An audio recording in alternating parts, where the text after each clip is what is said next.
On the north end, it was used by some Britons. They had forts around there. They used this waterway, which eventually connects to the Hudson River and empties out into the Atlantic Ocean. It was used by the Britons during colonial times all the time to move their men and their goods. If they maintained control of this waterway, they could blockade off all of the New England states. The New England states was the seat of the colonist government as well as the military center. We needed control, particularly two forts, Fort Ticonderoga and Fort Saratoga, just on the southern end of this Lake Champlain. So, how do you defend a waterway with no navy against a country with the largest navy in the world? Everything Benedict Arnold did was defensive in strategy. He built 8 of these gunboats. He and his friend Ethan Allen had captured some merchant ships. He had those converted into bigger, deeper warships. And he studied. He used his time. He studied the geography, the topography. He studied the currents of the winds and the water. And he chose as his place of rendezvous Valcour Island, about at the halfway point of Lake Champlain, just a day's hike from Fort Ticonderoga, which itself was a day or two's hike from Fort Saratoga. He did this noisily. He wanted the Brits to know where he was because he had this strategy. Valcour Island is a tiny little island just about a mile off of New York. And the water there at this time of year was shallow, only about 8 feet deep. He put his gunboats in an arc formation in this place. He put his bigger and deeper warships toward the southern tips, and he just simply waited for the Brits to come. And they came. He knew that their big fleet of almost all warships could not go into this north passageway here. They would have to go to the east and turn around.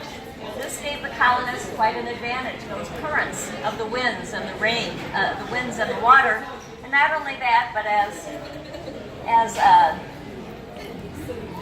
as he knew, Benedict Arnold knew, the Brits faced a fierce headwind when they did that turnaround. This gave the colonists quite an advantage. Now, I told you we lost this battle. It wasn't enough. The Brits still outgunned us, outmanned us by more than 2-1.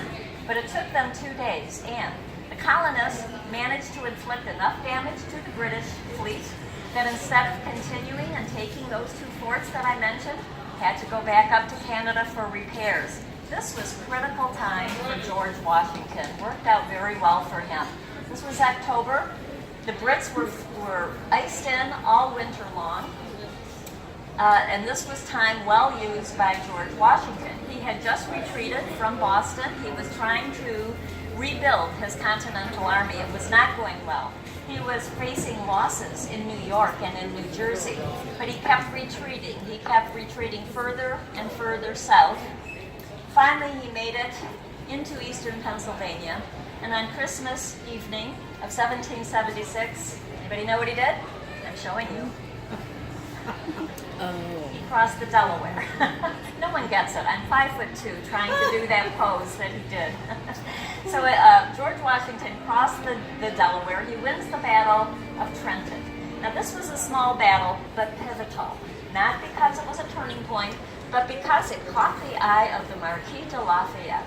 The Marquis de Lafayette, 25 years old, was watching what was going on in these colonies. Actually, all of France was. But he was a Marquis. He could do something about it. He came and joined George Washington, became his aide-de-camp. He followed George Washington as he continued to retreat, and George Washington did not do this noisily. He kept amassing more and more of an army until he made it all the way to Saratoga. He had all of his men there. He knew that the Brits were coming back, and they did. When the weather improved and they had those repairs, they took the same passageway, and they quickly took Fort Ticonderoga. We had abandoned it by then, but in Saratoga they lost. The Battle of Saratoga is considered the turning point of the Revolutionary War, not because we won it and morale was improved, but because we got the aid of France and eventually from Spain as well. This was the battle that convinced the Marquis to convince the lords of France to join this war.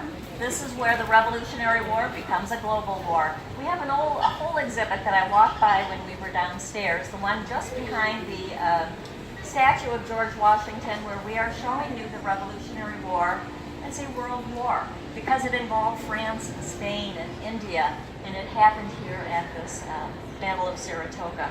I like to attribute all of that to this little gunboat because I like to relate everything to representing a change. That may be a stretch, but I do like to make the point that some of our big important historical events are preceded by these smaller ones. Now, I'm often asked, what happened to Benedict Arnold? He should have been a hero. He actually was an enormous hero in that Battle of Saratoga. He did heroic feats. He lost the use of his leg, but he became disillusioned. He became disillusioned with his lack of recognition here in Valcour Island, and especially in Saratoga. He also became disillusioned with the fact that he was paying his men with his own money. He was not alone. Most of the generals were, but he wanted his money back. He kept asking for it and not getting it. And he had a wife. He had a wife who not only was unhappy about that, but she had strong connections to the Brits. She was good friends.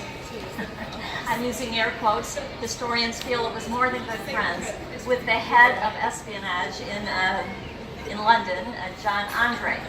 In fact, some historians go so far as to say she married Benedict Arnold in order to be a conduit of information for John Andre.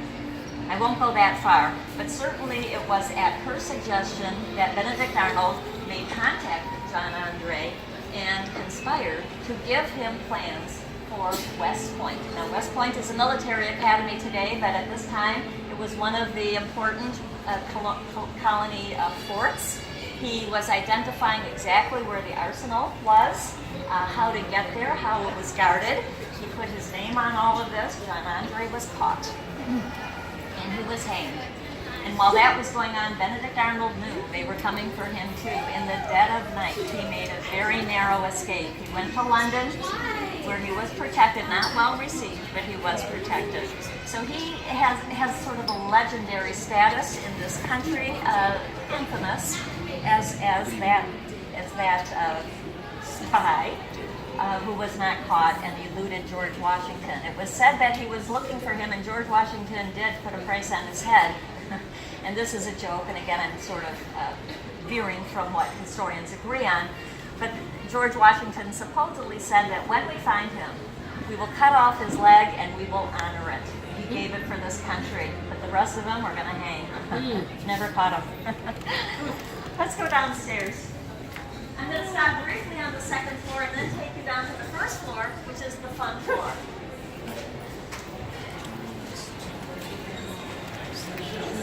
Okay. Should I stop? It's at 8 minutes. What's up? It's at 8 minutes. Should I stop, you think? Yeah, just go ahead.